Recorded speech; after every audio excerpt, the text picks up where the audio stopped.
আফগানিস্তান সৰকাৰ গঠনেৰ পাছত লাভবিলাহত নামিছে এতিয়া ধৰ্মান্ধ তালিবানসকল।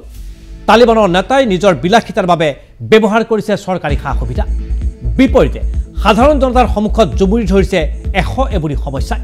কিন্তু তাৰ প্ৰতি তেন ভক্ষেপ নাই এইসকল তালিবানী ধৰ্মান্ধৰ। এবাৰ মিলিটাৰী হেলিকপ্টাৰ লৈ কইনাঘৰলৈ গ'ল তালিবানী কমাণ্ডাৰ। নৱবিবাহিতা পত্নীক আনিবলৈ মিলিটাৰী হেলিকপ্টাৰ ব্যৱহাৰ কৰিলে এজন তালিবানী কমাণ্ডোৱে।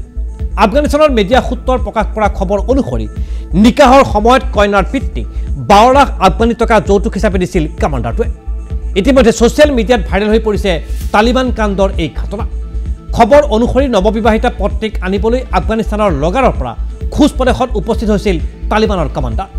কইনাৰ ঘৰত হেলিকপ্টাৰ উপস্থিত হোৱাৰ লগে লগে হেলিকপ্টাৰ চাবলৈ ভিৰ লাগিছিল স্থানীয় গাঁওবাসী।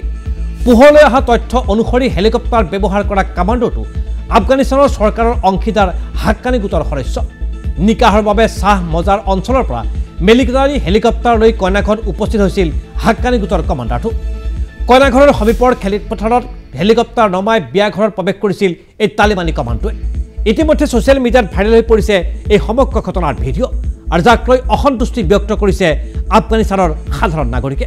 কিন্তু বিগত বৰ্ষত চৰকাৰ গঠন কৰাৰ পাছত তালিবান প্ৰশাসনে সাধাৰণ আফগান নাগৰিকৰ ওপৰত জাৰি কৰিছিল অজস্ৰ প্ৰতিবন্ধকতা। কিন্তু তাৰ বিপৰীতে তালিবানী নেতাই চৰকাৰী সা সুবিধা ব্যৱহাৰ কৰি দিন কটাইছে বিলাসী জীৱনশৈলী। তাতেই খৰ্গহস্ত হৈ পৰিছে আফগানিস্তানৰ সাধাৰণ জনতা।